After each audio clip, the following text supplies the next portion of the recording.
샬롬. 예. 주님의 평안의 은혜가 여러분에게 가득하시길 간절히 축원합니다. 오늘 말씀은 그리스도를 입으라입니다. 우리가 이 골로새서 지난주에 이제 3장 1절에서 11절 말씀을 받았는데, 요는 뭐냐? 위를 향하라. 그리스도를 향하라. 그리고 그것을 갈구하면서 실행하려고 그리스도를 찾으면서 주만 바라보면서 나아가라. 그래서 그것을 위해 우리가 주바라기가 되어야 하겠다. 해바라기는 뭐였냐? 해를 향하고 해를 닮았기 때문에 해바라기라고 한다면, 주바라기는 누구냐? 무엇이냐? 하나님을 향하고 하나님을 찾으면서 하나님을 바라보면서 그리고 그 하나님을 담는, 그 하나님이라고 할 땐 대표적인 어떤 이 인격이나 속성, 이 삶을 예수 그리스도로 표현합니다. 그 일을 위해서 첫 번째 무엇을 해야 되냐? 5절에서 있는 이 내용, 9절까지 있는 내용에 옛 사람을 벗어버려라. 그래서 그것들은 5절에 보면 땅에 있는 지체와 같이 내 몸에 아예 새겨져 있고 너무 인이 바뀌어서 쉽게 떨어지지 않는, 마치 나와 같은 존재다. 하지만 기꺼이 나의 자아를 벗어버려라. 죽여버려야 된다. 살벌하죠? 그럴 때 그런 심정으로 나의 하나님 앞에 합하지 않은 어떤 인격, 성품, 습관들을 고쳐나가지 않으면 절대 새로워질 수 없다는 거예요. 절대 하나님을, 예수 그리스도를 닮을 수가 없다라는 거예요. 거기에다 대고 어떤 행동을 하지 말아야 되냐 할 때 8절에서 9절 내용에 쭉 보면 너무 분노하거나 노여워하지 마라. 이것이 분노나 노여움이 밖으로 화를 내고 소리치기 이전에 이미 내 마음속에 슬그머니 부하가 치밀어 올라서 터지기 일보 직전이 이런 상태, 억지로 참고 있는 이런 상태, 하지 말아라. 근데 우리가 하다 보면 정말 밖으로 드러내지 않아서 그렇지 속에서 얼마나 부하가 치밀어요. 그쵸? 하지만 그것도 가능하면 하지 말아야 되는데, 치밀어 오르는 걸 어떡하냐? 제가 방금 전에 이제 저희 남편과 집을 나섰는데 조금 늦어진 거예요. 그분 덕분에. 이제 저는 조금 주일이면 긴장을 해서 어지간하면 조금 일찍 준비가 되는데 조금 늦어졌어요. 그런데 이분이 저를 생각해 준다고 한 말이, 다음 주부터는 혼자 가시오. 내가 알아서 가겠소. 이렇게 된 거죠. 근데 제 마음엔 당신이 그 전날 준비할 거 다 준비해 놓으면 그냥 일찍 출발할 수 있을 것 같은데? 라고 얘기를 하면서 제가 그렇게 얘기를 했더니, 저는 상당히 부드러운 어투로 말했다고 생각했는데 딱 대답이, 그건 내가 알아서 할 일이고, 이 말 한마디에 제가 드디어 이 분함과 노여움이 이제 치밀어 오르기 시작하는 겁니다. 그래서 그때부터 침묵하기 시작했어요. 말을 한마디 내뱉으면 또 하나님 앞에 회개할 거리가 생길까봐. 그래서 참다가 이제 딱 그 본인이 섬기는 그 교회 앞에 딱 모셔다 드리고 내리면서, 이분은 별 생각이 없는지 잘 다녀오라고 인사했지만 저는 이미 분함과 노여움에 사로잡혀서 아무 대답도 하고 싶지 않았어요. 그래서 제발 이분이 문을 꽝 하고 닫아주기를 원했어요. 그래야 본격적으로 공식적으로 화를 낼 수 있으니까. 근데 웬일인지 이분이 문을 꽝 닫지 않고 굉장히 부드럽게 닫으면서 저를 보고 빠이빠이를 하는 겁니다. 저는 애써 모른 척하면서 얼른 유턴을 해버렸어요. 그리고 그때부터 마구 쏟아내기 시작하는 거예요. 누구에게? 하나님께. 하나님, 제가 뭐 잘못된 얘기했어요? 막 이래가면서. 그래서 분함과 노여움이 여러분 치밀 수 있다. 사람한테 하면 죄다. 어떻게 하자? 저처럼. 그랬더니 하나님께 한 5분 하고 싶은 얘기 다 하고 났더니 속이 다 후련한 거예요. 그래서 지금은 화가 안 나요. 요렇게 하자.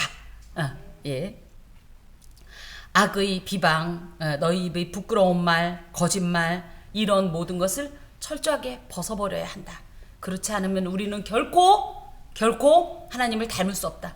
주바라기라는 신분을 유지할 수 없다. 그런 내용들을 우리가 하나님 앞에서 받아왔습니다. 오늘은 12절부터 17절까지. 그러면 이렇게 주바라기가 된 예수 그리스도의 은혜로 새로운 사람, 새로운 신분이 된 우리 그리스도인들은 어떻게 살아가야 할까? 그냥 옛 삶을 벗어버리는 거로 끝나는 게 아니라는 거예요. 벗어버리면 어떤 상태가 돼요? 옷을 누더기나마 입고 있는 게 아니라 누더기라도 벗으면 어떻게 되죠? 벌거벗은 상태가 되는 거예요. 그 상태가 온전한 상태가 아니라 사실은 새 옷을 입는 것이 온전한 상태인데, 그 새 옷이 무엇이냐? 오늘 이제 말씀을 받습니다. 12절. 그러므로 이 주께서 바로 위에 보면 그리스도는 만유시요 만유 안에 계시고, 그 10절에 보면 우리가 새 사람을 입어야 되는데 누구의 형상을 따라? 자기를 창조하신 이의 형상을 따라.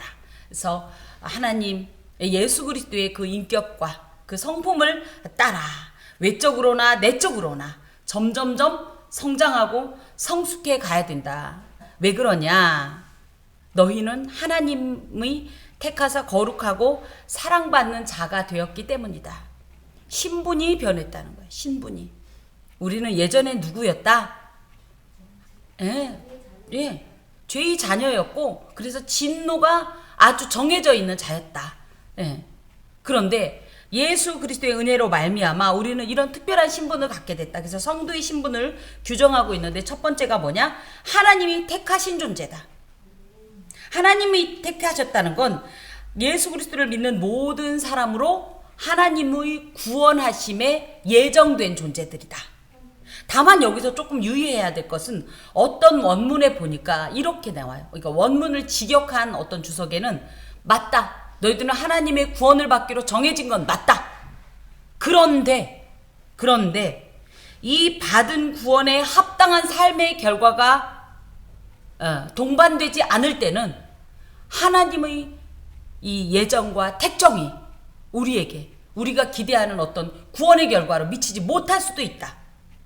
그래서 골로새서 안에는 성도가 어떻게 살아야 하냐 할 때 무조건 믿으면 그만이다가 아니라 믿음의 행실까지도 우리가 기억하고 행해야 된다는 내용들을 계속적으로 반복하고 있어요.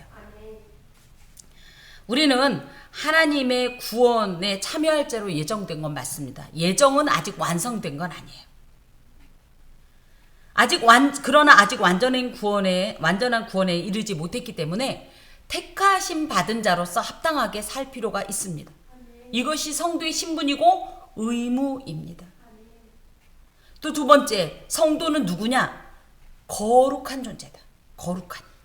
거룩하다고 할 때는 그렇구나, 우리는 거룩해졌구나 라기보다는 우리 스스로를 하나님을 위해서, 하나님의 일을 위해서, 하나님의 영광을 위해서 우리 스스로를 죄와 분리시키는 작업을 해야 된다는 거예요. 하나님을 위해서 우리를 따로 떼어놓는 작업을 해야 되는 존재가 성도라는 겁니다. 이런 존재는 이 세상과 철저히 구별된 자요, 죄와는 구별된 자, 분리된 자로서 오직 하나님의 거룩을 위해 존재한다는 거예요. 우리가 하나님의 영광을 위해, 하나님의 일을 위해, 그 이름을 위해, 그들이 성도라는 거예요. 또 성도는 누구냐 할 때 하나님께 사랑받는 자라는 거예요. 하나님께 사랑받는다라는 것은 하나님께서 이 사랑하시는 방식은 조건부가 아니라 무조건적이죠. 그래서 무조건적인, 일방적인, 측량할 수 없는, 한량 없는 그런 사랑을 받는 존재라는 거예요, 우리가.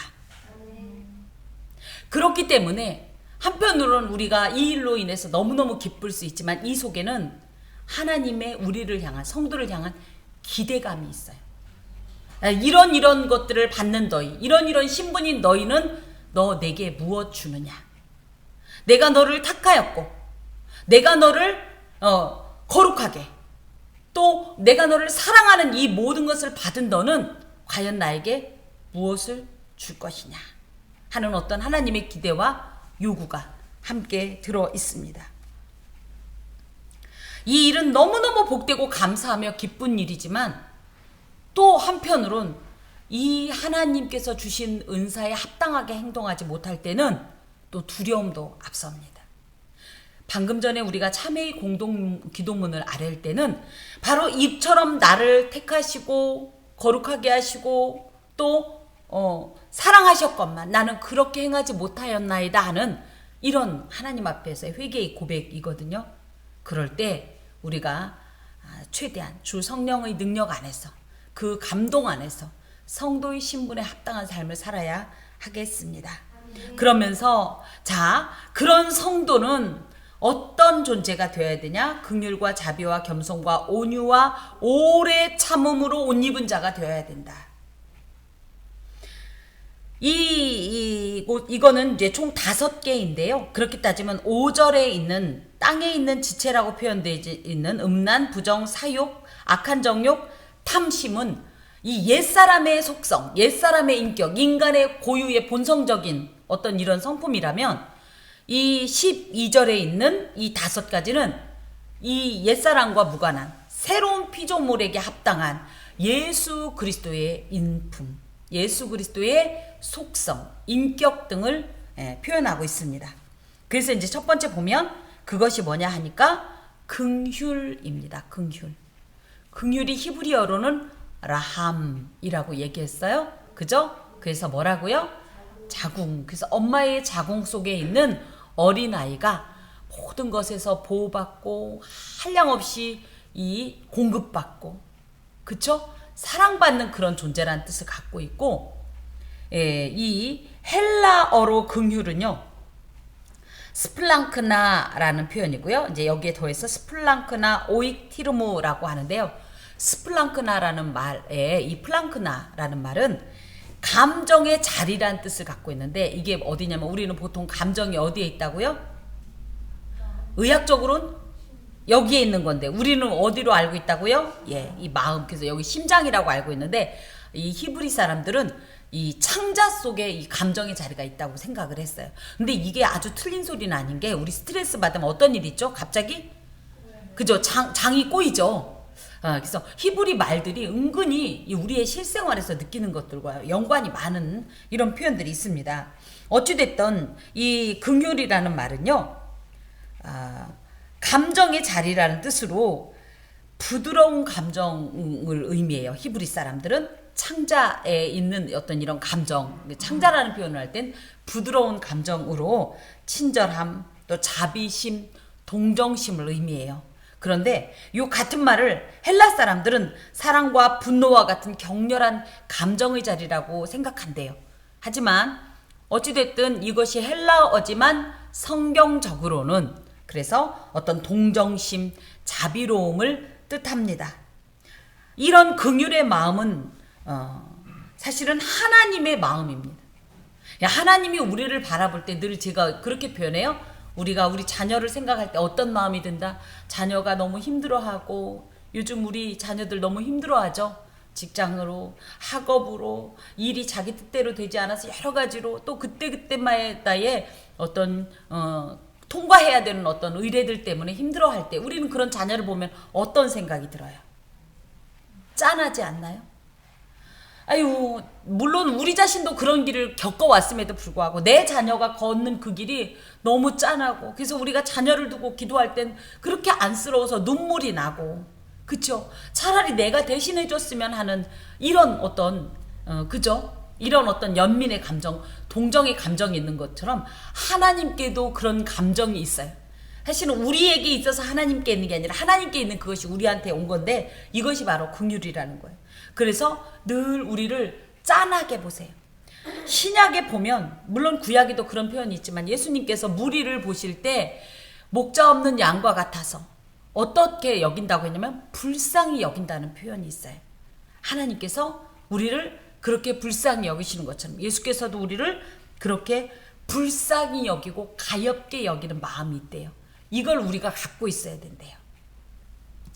제가 결혼할 때 저희 친정 어머님이 주신 아주 쏠쏠하고도 의미 있던 명언 중에 하나가 뭐냐면, 서로가 이 거친 세상 살아가는 동안에 서로를 불쌍히 여겨라.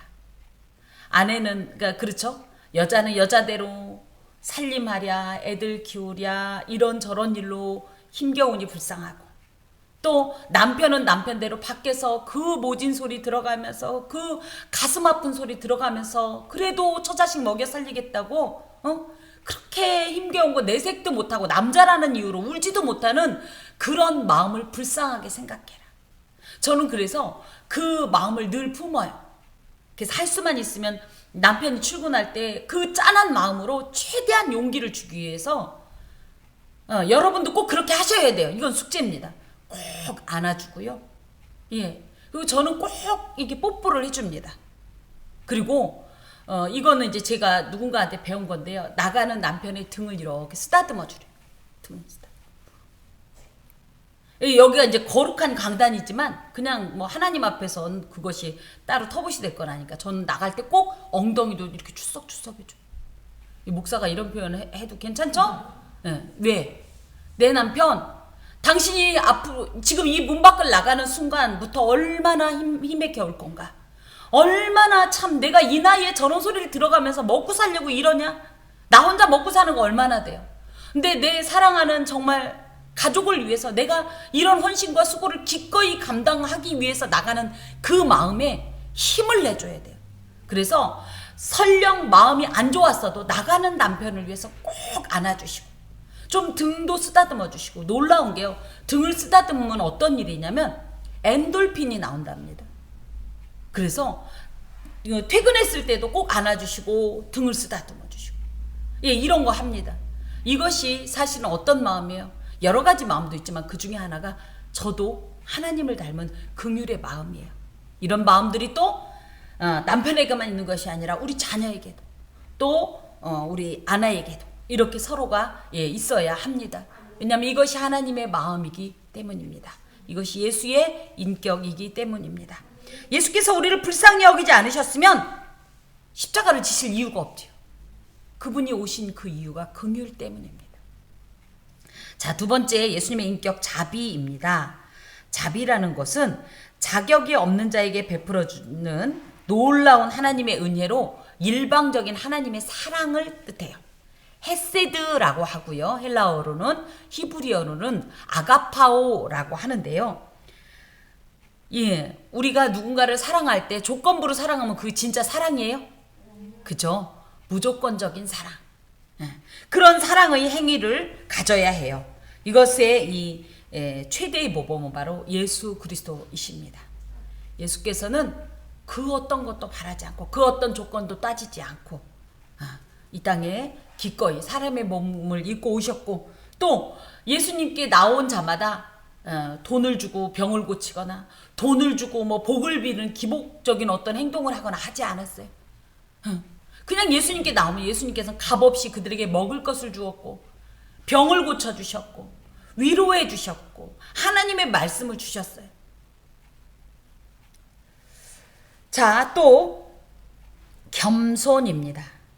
겸손은 이 자비도 그렇고 다 그렇지만 기독교 최고의 미덕 가운데 하나로 겸손이라는 것은 하나님 앞에서 자기 자신의 도덕적인 무능함, 나는 소위 말하면 아무리 착하게 살려고 해도 안 되는, 아무리 거룩하게 살려고 해도 안 되는 이 자신의 실체를 솔직하게 하나님 앞에 고백하는 마음이에요. 또 자신의 무가치함, 그래서 하나님, 나는 하나님의 영광을 위해 살기를 원하지만 그러진 못한 존재라는 철저하고 진실된 자기 자신에 대한 깊은 인식이 있는 상태. 그렇기 때문에 나는 하나님 앞에 그렇지 못한 자가 되니 저절로 교만해질 수 없는 거예요. 저절로 낮아질 수밖에 없는 거예요. 이것이 바로 이 겸손으로 대표적인 이 분이 예수님이시죠. 그죠? 예수님은 본래 하나님과 본체이셨지만 그와 동등될 것을 취할 것으로 여기지 않았고 그 겸손의 대표적인 상징으로 예루살렘에 메시아로서 왕으로서 입성하실 때 겸손하여 어린 나귀 새끼를 타신 그런 분이십니다. 예수님께서는 그러므로 말미암아 하나님의 구속의 사역을 이루셨어요. 특별히 겸손은 하나님 앞에 서 있는 인간의 지극히 낮은 마음의 상태로 겸손이야말로 하나님의 은혜를 담을 수 있는 그릇이다. 하나님의 은혜를 원하십니까? 겸손하자는 거예요. 겸손하자는 거예요. 또 네 번째 온유가 있습니다. 온유한 자는 복이 있나니 땅을 기업으로 얻을 것이다 할 때 이 온유인데요. 온유 또한 기독교의 미덕이에요. 특별히 이 비기독교 세계에서는 온유한 자를 복되게 보나요? 실력 있는 거로 보나요? 그렇지요. 결코 추천하지 않는 미덕입니다. 결코 원하지 않는, 인정해주지 않는 어떤 인격이지만 예수 안에 있는 온유한 자는 그야말로 땅을 얻는 거예요. 하나님 앞에서 분명히 인정을 받게 된다라는 거죠. 특별히 온유함을 우리가 조금 다소 오해해요. 어떻게 해요? 연약함, 수줍음, 그쵸? 또 유약해서 이리저리 어떤 흔들리는, 그래서 이래도 저래도 나는 잘 몰라요 하는 이런 태도를 온유함이라고 생각하는데 그렇지 않아요. 특별히 이 온유함은요, 이런 뜻이라고 합니다. 마치 난폭한 야생마가 기나긴 훈련을 통해서 길들여진 상태로 이제부터는 마부의 말을 잘 듣는 이런 변화된 성격을 온유함이라고 한대요. 물론 타고나게 아예 이 병적인 어떤 이런 위축감 없이 온유한 자들도 있지만, 특별히 저 같은 존재는 정말 기나긴 훈련을 통해서 이 마부에게 길들여져서 변화된 어떤 이런 성품에 해당이 되는데, 이런 대표적인 성품에 해당되는 자가 바로 누구냐면 모세입니다. 모세가 어땠죠? 다혈질이었잖아요. 혈기왕성해서 어떻게 했어요? 히브리 민족을 구하고자, 자기 동족을 구하고자, 그죠? 이 애굽인을 죽였던 이런 성품인데요. 나중에 모세를 하나님께서 뭐라고 평가해요? 이 지면의 어떤 이보다도 온유한 자다, 이렇게 평가하죠. 이것이 바로 온유입니다.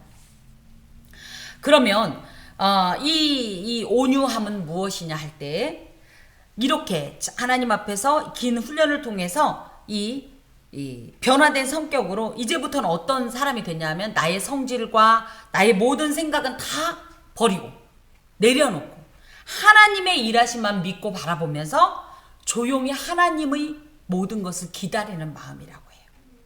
그래서 온유함은 내가 이렇게 핸들을 잡고 있었다면 이 핸들을 놓아버린 거예요. 이제 누가 잡으시라고? 하나님이 잡으시고 행하시라고. 나는 그것을 믿고 따라가겠다는 마음이 온유한 자로서, 예수님께서는 마태복음 11장 29절에 보면 나는 온유하다, 그래서 나의 명예를 매라. 나는 온유하고 겸손하다, 그러므로 와서 나의 명예를 매라, 이렇게 말씀하세요. 예수님이야말로 온유하셨습니다. 왜요? 예수님도 하나님이에요. 얼마든지 당신의 자아로서 무슨 일을 결정할 수 있고 행동할 수 있는데 어떻게 하셨죠? 아버지의 뜻대로. 이것이 바로 온유입니다. 자, 그리고 오래 참음이 있습니다. 오래 참음이라는 것은 대표적인 하나님의 성품이에요. 하나님은 이 시간도 참고 계세요. 심지어 예배하겠다고 앉은 우리의 모습이 하나님 눈에 100%가 아닙니다.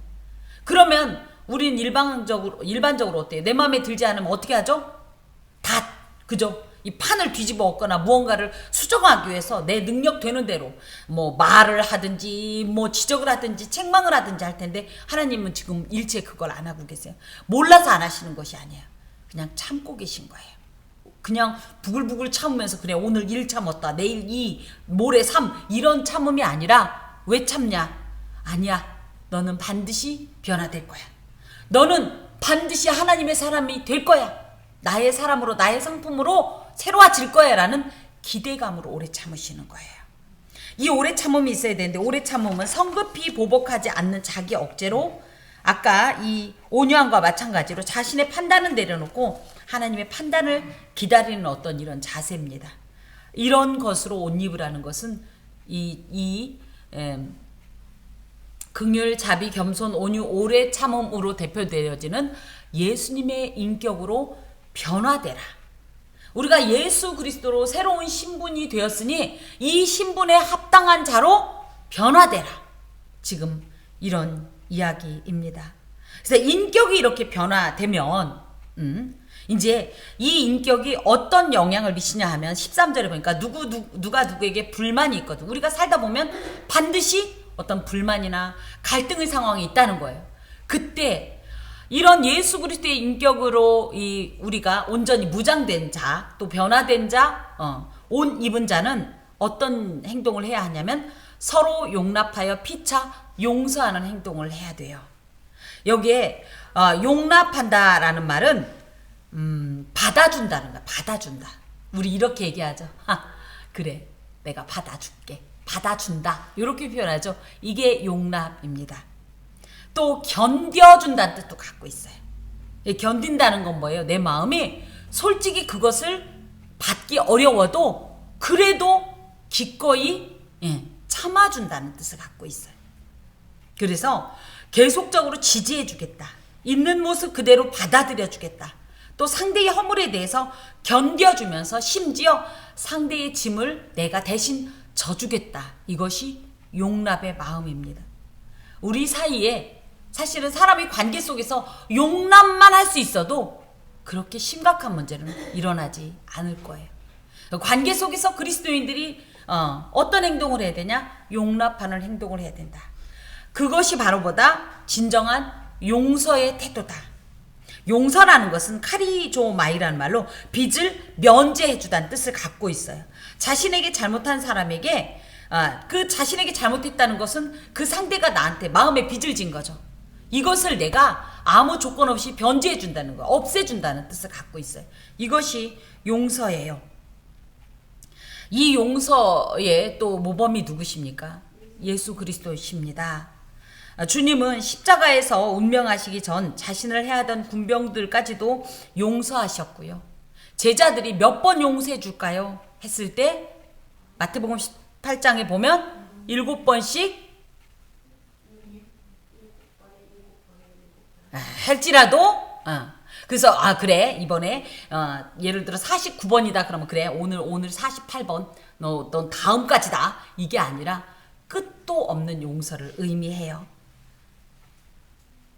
그 예수님의 용서는 지금도 동일하게 반복하여 죄를 범하고 있는 우리를 향해 계십니다.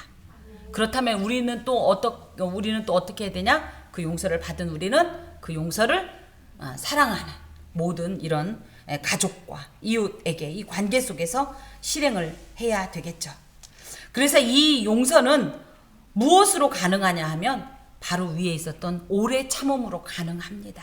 결국은 오래 참아주는 것이 용서를 가능하게 한다는 거예요. 또 무엇을 해야 되냐? 관계 속에서 예수님의 인격을 옷 입은 자들은 주께서 너희를 용서한 것 같이 너희를 용서하고 너희도 그리하고 이 모든 것 위에 사랑을 더하라. 그래서 그래 용서한 것까지는 어떻게 보면 그래요. 용서한 것도 온전한 거지만 사실 이 모든 예수님의 인격을 완성시키는 건 뭐다? 사랑이다. 그래서 이 사랑이야말로 모든 것을 온전하게 매는 띠가 된다. 예수님의 사랑이 우리에게 임하지 않고 여기까지이면 사실은 약간은 좀 온전하지 못한 어떤 인격이요 관계라는 거에서 이 모든 인격과 이 모든 관계를 완성시키는 것은 예수께서 보여주신 하나님의 이 전적 사랑이라는 거예요. 그럴 때에 우리는 예수 안에서 온전한 새 사람의 옷을 입게 된다라는 거죠. 고린도전서 13장에 보면 내 몸을 불사르게 내어준다 할지라도 뭐가 없으면 사랑이 없으면 아무것도 아니라. 그러니까 어떤 의로운 행동을 하고 어떤 선행을 한다 할지라도 사실은 사랑으로만이 이 사랑이란 열쇠가 이 모든 것을 완성시킨다. 사랑이라는 띠가 이 모든 것을 완성시킨다. 그러므로 그리스도인들은 위로는 하나님을 아래로는 형제를 내 몸과 같이 사랑해야 한다. 그럴 때에 우리의 인격도 우리의 모든 관계도 온전해질 수 있다. 자, 15절 봅시다. 그리스도의 평강이 너희 마음을 주장하게 해라. 그래서 이 바울이라는 분은요, 이 수사학적 기법이라고 이 말을 이 언변이 아주 뛰어난 분이에요. 그래서 보면 아까도 제가 잠깐 말씀드린 것처럼 12절에 예수 그리스도의 인격과 대조되어지는 5절에 이 우리의 예전의 인격, 예전의 어떤 속성을 이렇게 대조하고 있다면 또 8절과 9절에 보면 이제 어떻게 살아야 되는지 어떤 행실에 대한 얘기를 옛 행실에 대한 얘기를 8절과 9절에 했다면 이제 다시 13절부터 또 우리의 행실이 그리스도인의 행실이 어때야 하는지를 이렇게 또 비교하면서 대조하면서 이야기하고 있는 내용이에요. 그래서 첫 번째 어떻게 해라? 용서해라. 두 번째 사랑해라. 그리고 세 번째가 뭐다? 그리스도의 평강으로 우리의 마음을 주장하게 해라. 그리스도의 평강은 우리가 알고 있는 그리스도의 평강이 뭡니까? 예수님은 어떤 평강을 우리한테 보여주셨냐면 대표적으로요. 예, 맞습니다. 그리고 무엇보다도 이 거친 폭풍우 속에서 어떤 일이 있었죠? 배를 타고 제자들과 예, 맞아요. 제자들과 바다를 건널 때 폭풍우가 몰아치고 난리를 할 때 제자들은 그것 때문에 울부짖고 이렇게 할 때 예수님은 뭐 하고 계셨어요? 예, 배 밑바닥에서 주무시고 계셨던 그 평강을 말해요. 그래서 이 평강이 있어야 우리가 어떤 일이 있다. 세상 가운데서 우리 지금도 당장 밖에 나가면 근심된 일이 없습니까? 지금 여기서도 예배를 딱 벗어나고 이 시간을 딱 벗어나면 우리가 지금 생각을 안 해서 그렇지 생각해보면 근심된 일이 없습니까? 한숨이 푹푹 나고 기가 팍팍 차고 그저 숨이 안 쉬어지는 이런 일들이 지금 우리에게 있지만 우리가 지금 이곳에서 그 모든 것을 다 배제하고 그리스도의 평강에 옷을 입었기 때문에 이 평강으로 내 마음을 가득 채웠기 때문에 이 평강이 나를 지배하고 다스리고 감동했기 때문에 우리는 그것에 지금 침몰당하지 않는 거예요. 이 평강이 우리에게 있어야 된다는 거예요. 이 평강은 요한복음 14장 27절에 보면 세상이 알 수도 없고 세상이 줄 수도 없는 아주 고유한 그리스도인의 어떤 심성입니다. 또 감정입니다. 예수님께서 이 평강을 언제 주셨냐 하면요. 부활하시고 나서 제자들에게 나타났을 때 주셨어요. 제일 먼저 말씀하셨던 거 뭐예요? 이 평강입니다. 이 샬롬입니다. 그러면 예수님께서 사실을 이 부활하시고 나면 실제적으로 이제 하나님으로서 얼마든지 물론 그전에도 그랬지만 역사하실 수 있어요. 그래서 명예를 주실 수 있어요. 제자들에게. 그죠? 그동안 너희들 나 따라다니느라고 니네 일도 못했지? 돈을 줄 수도 있어요. 또 뭡니까? 앞으로 이렇게 하면 성공할 수 있어. 우리말로 따지면 로또 번호를 줄 수도 있어요. 그런데 그런 걸 주지 않고 이렇게 하늘의 평화, 예수의 평강을 주신 이유는 예수의 평강만이 사실은 돈으로도 명예로도 그 어떤 성공으로도 극복할 수 없는 이 세상 가운데의 이 모든 이런 치열한 전투를 예수의 평강만이 우리를 승리로 이끌 수 있기 때문이에요. 그래서 그것으로 우리를 주장할 수 있도록 우리가 하나님 안에서 늘 그리스도의 평강을 다시금 우리 마음에 채우고 유지해야 된다는 거예요. 특별히 여기서 주장한다라는 것은 통제하다, 지배하다, 결정하다 이런 뜻으로 이건 예전에 경기 안에서 사용됐던 말이에요. 심판이 경기를 진행할 때 진행이 정해진 룰에 따라서 판단하거나 결정하거나 또 뭐예요? 통제하거나. 그래서 잘못한 사람은 옐로우 카드 주기도 하고 레드 카드를 주기도 하는 이것이 바로 이 주장한다는 뜻인데요. 스스로 우리 그리스도인들은 어떤 상황, 갈등의 상황, 차별의 상황, 억압의 상황, 분노의 상황 속에서 그리스도의 평강이 나를 주장하게 해라. 나를 통제하게 해라. 그리스도의 평강이 나 안에 가득해서 그 평강 아래 있으면 우리는 그 어떤 시험도 넉넉히 이긴다. 넘어지지 않는다. 그리스도의 인격을 유지할 수 있다. 지금 이 얘기입니다. 그리고 너희는 평강을 위하여 한 몸으로 부르심을 받았나니 너희는 또한 감사하는 자가 되라. 그래서 이 평강을 유지하려면 여기에 우리를 부르신 목적이 이 평강이냐 이럴 수도 있고 감사냐 이럴 수도 있지만 진정한 이 크리스찬의 어떤 삶의 형태 방식이 뭐냐? 감사다. 감사를 하면 감사를 하다 보면 어때요? 지금 당장은 너무 억울하고 내지는 너무 무섭고 걱정되고 이런 일들을 하나님 감사합니다. 이래서 감사하고 저래서 감사하다 보면 어떤 일이 있어요? 이것들은 다 물러가고 그리스도의 놀라운 이 샬롬의 역사가 내 안에 있는 거예요. 그렇기 때문에 그것을 유지하기 위해서라도 감사하는 자가 되라. 특별히 우리가 왜 감사해야 됩니까? 가장 근원적인 감사는 맞습니다. 죽을 수밖에 없는 우리가 하나님의 이 특별한 구원을 받았으니 그 사랑을 받았으니 그 은혜를 누리게 되었으니 누리고 있으니 얼마나 감사한가. 그래서 범사에 감사하라 그러니까 맨날 감사합니다. 이게 사실은 범사의 감사가 아니라 생각하면 생각할수록 하나님이 우리한테 주신 놀라운 일들이 감사로밖에 우리가 표현이 안 되는 거예요. 이걸 봐도 감사하고 저걸 봐도 감사하고. 여러분 그렇지 않습니까? 저는 첫 번째 감사한 게 오늘 이곳에 있는 게 감사해요. 우리가 건강하니까 왔죠. 우리 집사님도 지난주에 몸이 너무 안 좋아서 못 왔잖아요. 몸이 아프면 못 오는 거예요. 그렇지 않습니까? 첫 번째, 몸이 아프면 못 오는 거예요. 또 뭡니까? 상황이 안 따라주면 못 오는 거예요. 나는 몸도 건강해, 마음도 있어. 그런데 오늘 꼭 특근하래. 오늘 와서 꼭 일하래. 당신 아니면 안 되겠대. 못 오는 거예요. 예. 그런데 올 수 있으니 너무 감사하죠.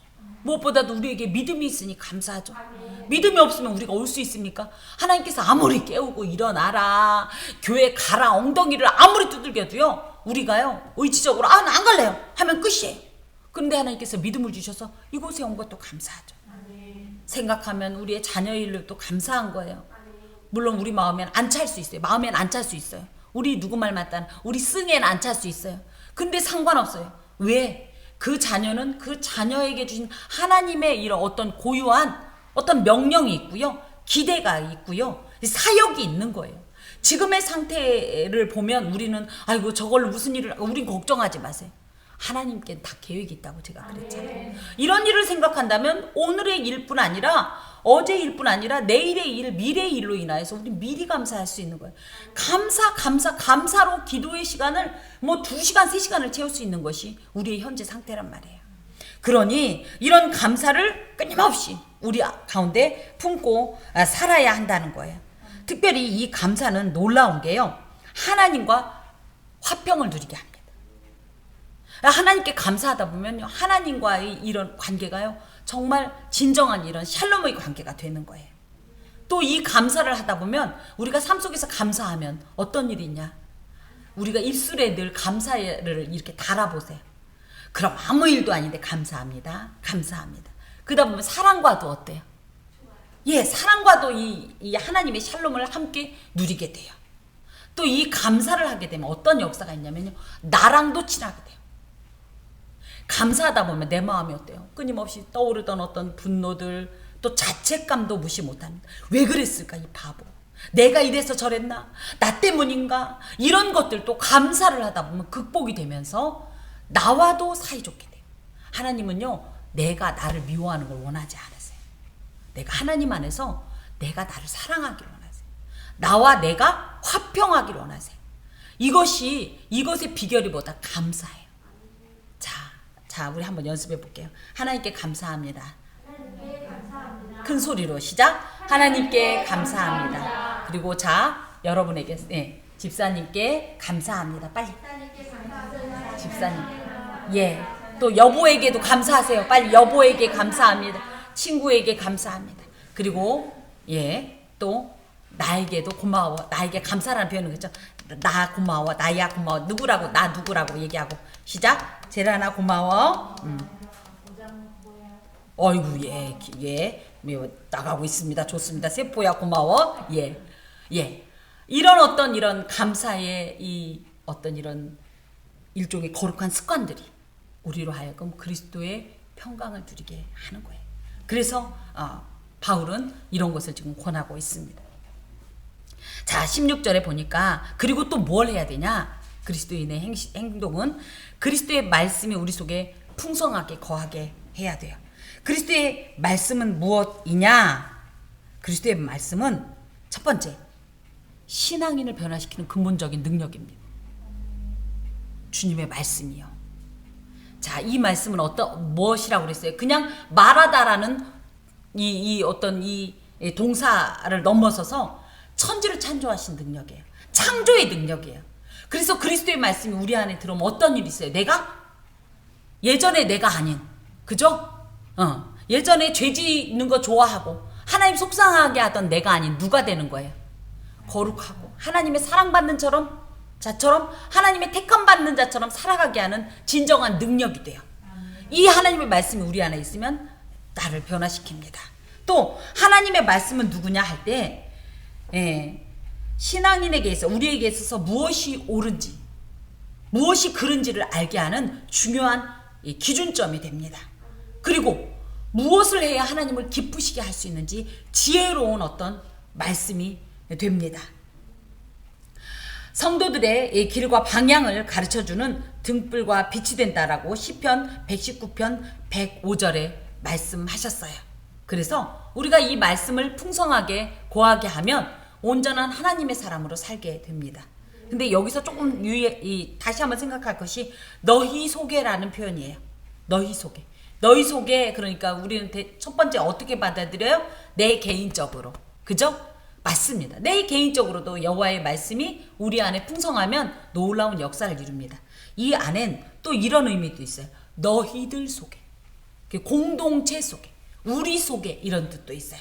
그래서 우리 속에도 말씀의 능력이 풍성히 거하면 그때부터 이 말씀을 통해서 우리는요, 이 공동체가 어떻게 나아가야 될지 방향을 알게 돼. 또 이 말씀이 우리 안에 거하게 되면 이 공동체도 그렇고 우리 개인도 그렇고 또 어떤 일이 있냐? 예전에 행했던 모든 불순한 생각들과 말들을 깨끗하게 버리게 돼요. 예수의 말씀이 내 안에 들어오면 우리가 예전에 사용하던 누추하고 추한 말, 악한 말들, 독한 말들 쓰고 나면 이 말씀이요, 내 어떤 이 양심을 툭 하고 교훈하십니다. 제라나, 그 말은 하면 안 되지. 그런 말은 안 하기로 했지. 그쵸? 그런 말은 내가 기뻐하는 말이 아니지. 이런 어떤 실제적인 능력이 돼서 우리로 하여금 변화되게 합니다. 자, 그러면서 그렇게 우리 속에 하나님의 말씀이 풍성히 거해야 될 이유가 또 여기에 구체적으로 나오는데, 모든 지혜로 피차 가르치며 권면하고, 그래서 일상생활 속에서 우리가 살아가는 진정한 능력이 된다는 거예요. 우리의 내적으로는 우리의 악한 것들을 수정하고 교정하고 변화시키는 것. 그리고 외적으로는 뭐예요? 하나님의 말씀으로 살아감으로 이웃과의 이 관계 속에서도 아주 지혜롭고, 하나님의 말씀이 하나님 자신이 지식의 근본이기 때문에 이 지혜로운 말씀으로 인해서 우리가 이런 말은 해야 되겠구나, 말아야 되겠구나, 내지는 요것이 옳구나, 요것은 그르구나, 이렇게 해야 되겠구나 하는 수많은 지혜들이 있고요. 사람과 사람 사이에서도 이 그리스도의 말씀으로 행하게 되면요, 이 관계가 온전해져요. 그렇죠? 아닐까요? 예. 할 수만 있으면 하나님의 이 어떤 말씀을 가지고 행해 보세요. 그러니까 또 가르치라고 그랬다고 안 되지, 하나님께서 이랬지 하는 이런 정죄의 어떤 기능으로 쓰라는 것이 아니라, 하나님의 말씀을 우리의 인격 속에 아예 장착을 하고 예수께서 말씀하시는 그런 어떤 이런 말씀을 따라서 행해 보라는 거예요. 원수도 사랑하고, 이웃을 비방하지 말고, 비난하지 말고, 악한 말을 하지 않고, 거짓말하지 않고, 이런 행동을 하라는 거예요. 그러기 위해서 그리스도의 말씀이 우리 속에 풍성하게 거하게 해야 돼요. 또 어떻게 하기 위해서? 시와 찬송과 신령한 노래를 부르며 감사하는 마음으로 하나님을 찬양하기 위해서. 이것이 예배 드리기 위해서인데요. 예배할 때도 하나님의 말씀이 풍성히 우리 안에 있을 때, 사막에 비가 많이 올까요? 비가 필요한가요? 정글에 비가 필요한가요? 사막에 비가 필요한데 정작은 어떻죠? 정글에 비가 많이 오고 사막에 비가 안 와요. 마찬가지입니다. 하나님의 말씀이 내 안에 풍성한 자가 하나님의 은혜도 풍성하게 받아. 사막에 비가 와야 되는데요, 사막은 놀랍게도 비가 안 와요. 이 원리처럼 내 안에 예수 그리스도를 향한 이 사랑과 그 말씀이 풍성할 때 이 말씀이 들어오는 것이 훨씬 더 풍성하고요, 이해가 되고요, 또 내 안에 정착이 돼요. 그래서 여호와의 말씀을 풍성하게 하는 이유는 뭐냐? 우리의 일상생활을 위해서, 더하여서 나아가서 우리의 예배의 삶, 신앙의 삶을 위해서 필요합니다. 그러기 위해서 우리가 뭘 해야 돼요? 그리스도의 말씀을 우리 속에 풍성하게 거하게 하기 위해서 우리가 하나님의 말씀을 자주 접해야 돼요. 일단 개인적으로 늘 길게나 짧게나 늘 성경을 어찌됐든 하루에 한 절이라도 읽으세요. 한 절이라도. 안 되면 들으세요. 앱 있죠, 앱. 제발 부탁입니다, 여러분. 이 앱이 있어요. 그죠? 성경 앱을 틀어놓고 다니세요. 운전하시는 분들은 특히 굉장히 유용합니다. 알면 알수록 하나님의 말씀이 보이기 시작하고요, 이해가 되면 될수록 이것이 실제 나에게 능력이 되기 때문이에요. 또 그리고 자주 이 이런 어떤 이런 예배를 통해서나 또 개인적으로 하나님의 이 선포되는 말씀, 해석된 말씀을 자주 들으세요. 예, 그러다 보면 자꾸 이 말씀이 내가 막 올라올 때 이 말씀이 나를 제어하고요. 그러면서 나를 절제시키면서 내가 원래 내 성격은 이렇게 하려고 그랬는데 하나님의 말씀이 나를 지그시 눌러주세요. 이건 아니지. 온유하고 겸손해야지. 이런 어떤 하나님의 놀라운 말씀의 실제적인 능력으로 내가 변화돼요. 그래서 일상 중에서나 예배 중에서나 어떤 삶 가운데도 가장 또 우리에게 필요한 것이 뭐다? 그리스도의 말씀이 되겠습니다. 자, 그러면서 또 무엇을 하든지 우리의 일상 중에 또 어떤 일을 해야 되냐면 무엇을 하든지 말에나 일에나 다 주 예수의 이름으로 해라. 주 예수의 이름으로 하다. 이것은요, 우리가 예수님처럼 살으라는 거예요. 예수님의 대리자로서 살으라는 거예요. 누구누구 이름으로 간다. 예를 들어 우리가 심부름을 갔어요. 아버지가 누구야 이거 저기다 갖다 드려라 했으면 이것은 누구의 이름으로 지금 우리가 파견받는 거예요? 아버지의 이름으로. 그죠? 똑같습니다. 이게 예수의 이름으로 한다는 것은 우리의 삶이 이젠 우리 개인의 삶, 내 성격, 예전의 어떤 속성으로 사는 삶이 아니라 누구의 삶으로? 예수 그리스도의 삶의 형태로 사는 것이 바로 예수의 이름으로 행하는 것이에요. 우리가 예수님 믿는 사람이 아니라고 하면 밖에 나가서 마음대로 욕해도 되죠. 거짓말 해도 돼요. 나쁜 짓 해도 돼요. 음란해도 되고요. 다 해도 돼요. 그런데 예수님의 이름이 딱 들어오면 우리 그렇게 할 수 있어요? 없어요? 안 되는 거예요. 그쵸? 사람들이 안 봐도 상관없어요. 누가 보시기 때문에. 하나님께서 보시기 때문에. 그래서 예수의 이름으로 나 혼자 있고 또 가족 안에 있더라도 아유 뭐 우리끼리 다 아니까 그게 아닌 거예요. 거기에도 누가 보고 계신다? 하나님께서 보고 계시기 때문이에요. 자, 그리고 그를 힘입어 하나님 아버지께 감사하라. 그래서 그를 힘입어라. 이것은 우리가 누구를 힘입어서 하나님 앞에 나가죠? 예수님을 힘입어서 예수님 때문에 하나님이라고 부를 수 있는 거예요.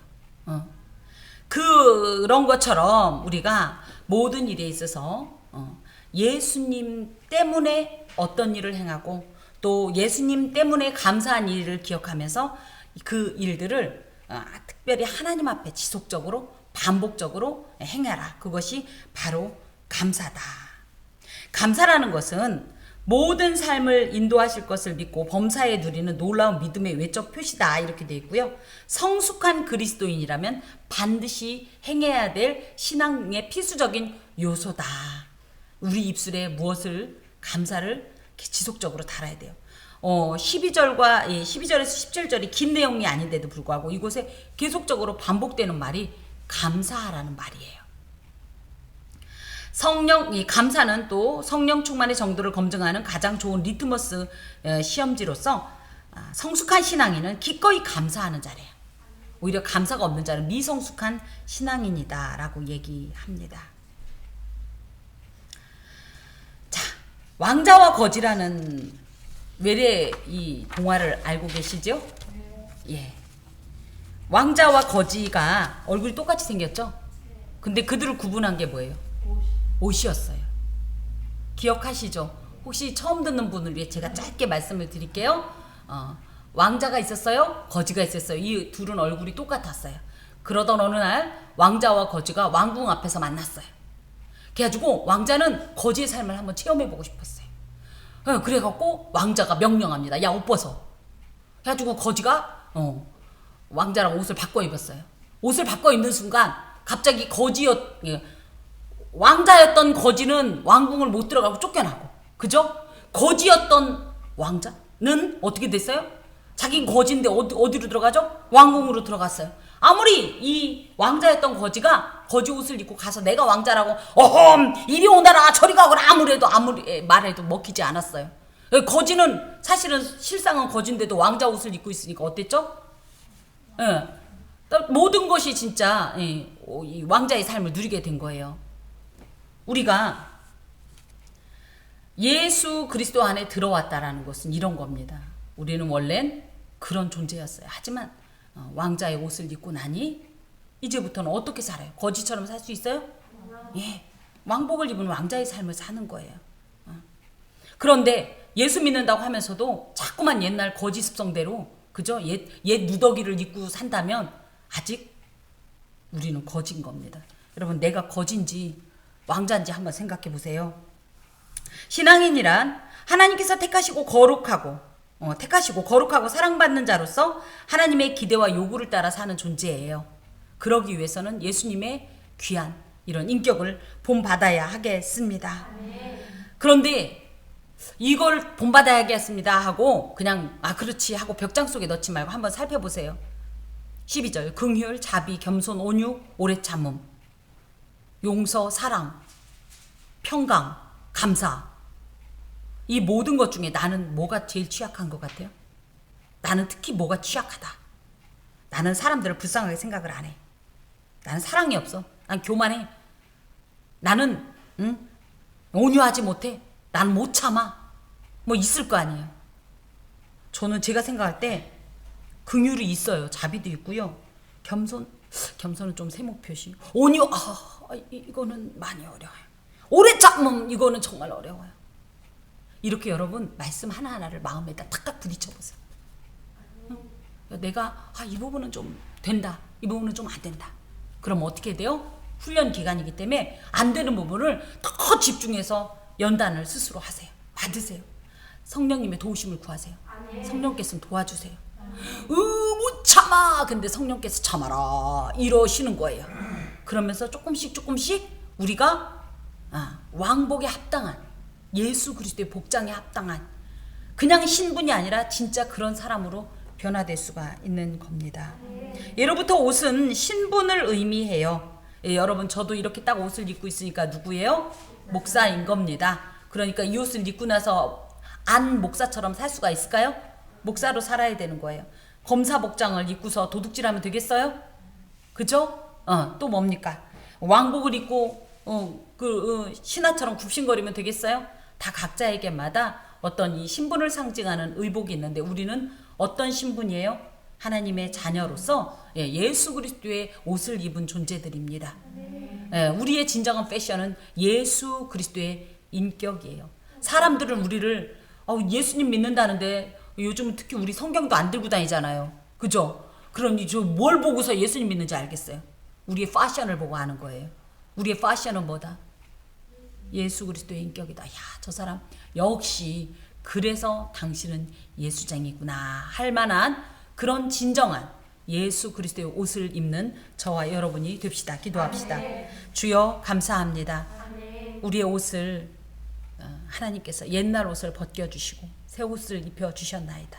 예수 그리스도의 인격을 우리의 인격 속에서도 우리의 관계 속에서도 하나님과의 관계 속에서도 모두 우리가 장착하고 예수로서 살아가게 하시고 예수로 옷 입고 한 걸음 한 걸음 주와 동행케 하옵소서. 예수 그리스도의 이름으로 기도합니다. 아멘.